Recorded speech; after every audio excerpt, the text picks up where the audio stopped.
This channel does not promote any violent, harmful, or illegal activities. All content provided by this channel is meant for an educational purpose only.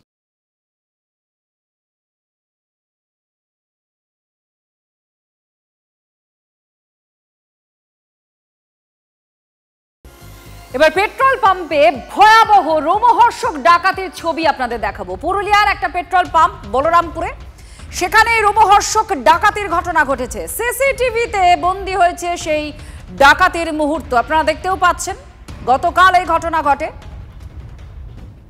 গতকাল রাত 9:15 নাগাদ মালতী মোড়ের সামনে নতুন একটা পাম্পে দুটি বাইকে করে হানা দেয় ডাকাতদের 5 জনের দল। দেখতে পাচ্ছেন এই মুহূর্তে একেবারে হেলমেট পরেও আছে।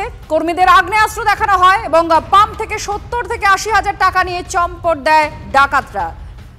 নির্দ্বিধায়, কোনো বাধাও পাননি তারা।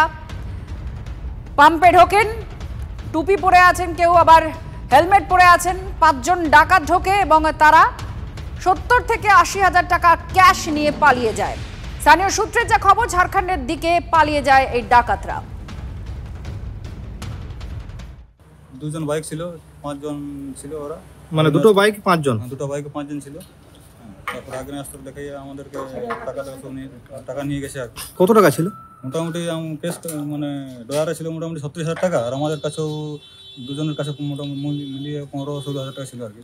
মোটামুটি 55-60 এরকম কিছুটা। 5 লোক ছিল দুটো বাইকে, সবার মুখ ঢাকা ছিল, হেলমেট লাগা ছিল। ডয়ের তাড়ে আমার স্টাফকে ধাকলাধাকলি করে মারামারিটুকু করেছে। প্রায় 70-80 হাজার টাকা লুট করে ঝাড়খণ্ড বর্ডার দিকে পার হয়ে গেছে। একটা ঘটনা ঘটেছে, আমরা ইনভেস্টিগেশন করছি, কিছু লিড আমরা পেয়েছি, সেগুলো পাচ্ছি। আমরা আশা করি খুব তাড়াতাড়ি মিসক্রিয়েন্স যারা আছে ইনভলভ তাদেরকে আমরা অ্যারেস্ট করতে পারবো, তাকে জানতে পারবো।